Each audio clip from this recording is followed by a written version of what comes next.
সুন্দরী আপুদের ভিডিও পেতে আমাদের চ্যানেলটি সাবস্ক্রাইব করুন। সারাটা জীবন কাটাবেন। এখন কিরকম মানুষ, সে বুড়া হোক জোয়ান হোক সমস্যা নেই। আসসালামু আলাইকুম সুপ্রিয় দর্শক শ্রোতা বন্ধুরা, আপনারা যে যেখান থেকে আমাদের এই ভিডিওটি দেখছেন সকলকে আন্তরিক শুভেচ্ছা জানিয়ে শুরু করছি আমাদের আজকের এই ভিডিও প্রোগ্রামটি। দেখতে পাচ্ছেন আপনাদের সামনে নিয়ে এসেছি আজকে একটা সুন্দরী টিয়া পাখিকে, তার কথাগুলো আপনাদের সামনে তুলে ধরবো। চলুন শুনে আসা যাক এই আপটের কথাগুলো। আসসালামু আলাইকুম আপু। ওয়ালাইকুম আসসালাম। কেমন আছেন? তো আলহামদুলিল্লাহ ভালো আছে। আপনার নাম কি আপু? আমার নাম আখি ভাইয়া। আখি। আখি আপু, আপনার গ্রামের বাড়ি কোথায়? আমার গ্রামের বাসা হইতেছে যশোর। যশোর। কোথায় থাকেন আপনি? হ্যাঁ, কোথায় থাকেন এখন আপনি? গাজীপুরে থাকি। গাজীপুরে কার সাথে থাকেন? দাদির সাথে থাকি। দাদির বিয়ে হয়েছে? দাদির বিয়ে হয় নাই? দাদির বিয়ে না হইলে আমি কেমনে হইতাম আচ্ছা, বলেন? আপনার বিয়ে হয়েছে? না, আমার বিয়ে হয়নি। তা আপনার বিয়ে হয় নাই কেন? আমি কেবল তো এই বড় হইছে। ও, কেবল বড় হয়েছেন? হ্যাঁ। কোন ক্লাসে পড়াশোনা করতেন? 10 এর পরীক্ষা দিছিলাম। 10 এর পরীক্ষা দিয়েছেন? হ্যাঁ। তো এখন কি অবস্থা আপনার?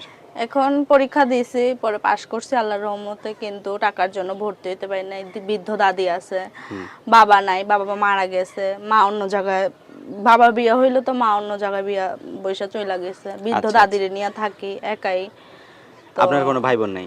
না, আমি চাকরি করতাম, পরে ওই চাকরিটা এই পড়াশোনা আর চাকরি সামলানো যাইতো না। পরে আমি চাকরিটা ছাইড়া দিছি, কারণ অসুখ, দাদির ওষুধ, আমার পড়াশোনা, এগুলা সব মিলিয়ে আর্থিক সমস্যা দিতেছিল। আচ্ছা, তার জন্য আমি প্রতিবেদনের সামনে আসলাম ভাই। এখন যদি কেউ আপনাকে আপনার দাদির দায়িত্ব সহ আপনার দায়িত্ব নিতে চায় বা আপনাকে সারা জীবনের জন্য নিতে চায়, তাহলে যাবেন? অবশ্যই যাব, কেন যাব না? এখন আমার যদি দায়িত্ব নেয় আমি তো অবশ্যই যাব ভাইয়া। কি রকম মানুষ হলে আপনি তার সাথে সারাটা জীবন কাটাবেন? এখন কিরকম মানুষ, সে বুড়া হোক জোয়ান হোক সমস্যা নেই, কালো হোক ফর্সা হোক এটাও সমস্যা নেই। আমারে দুমুঠো দুটো ডাইল ভাত খাওয়াইতে পারলেই হবে, আমারে ভালোবাসলেই হবে। আমিও 5 ওয়াক্ত নামাজ পড়বো, 2 মুঠো ডাইল ভাত খাইলেই হবে। আপনি একটা সুন্দরী, একটা যুবতী মেয়ে, একটা বৃদ্ধ লোকের ঘরে যদি সংসার করেন, আপনার কাছে ভালো লাগবে? আমার কাছে এখন এই যুগটা, যে যুগটা পড়ছে ভাই, এই যুগে হইলো ভালো মানুষ পাওয়া অনেক কঠিন।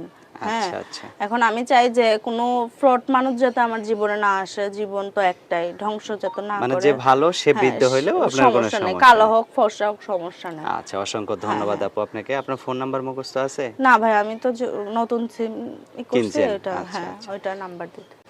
এটাই তো আপনার নাম্বার? হ্যাঁ, এটা আমার নাম্বার। আচ্ছা, এই নাম্বারে ফোন দিলে আপনাকে পাওয়া যাবে তো নাকি? হ্যাঁ। আর কিছু বলার আছে আপনার? আর যারা মানে ফোন দিয়ে খারাপ ভাষা বলে না, যে খারাপ উদ্দেশ্য যদি থাকেই থাকে তাহলে ফোন দেওয়ার তো কোনো দরকার নেই। যারা হ্যাঁ, হ্যাঁ। পাশে থাকবেন, যারা ভালো ভালো কথা বলবেন, ওরা ফোন দিবেন। ওদের মনের মতো যদি হইতে পারি অবশ্যই কথা বলবেন। আচ্ছা, আসসালামু অসংখ্য আলাইকুম। ধন্যবাদ। ভালো থাকবেন প্রিয় দর্শক, আপনারা ভালো থাকবেন। আজ এ পর্যন্তই। আসসালামু আলাইকুম।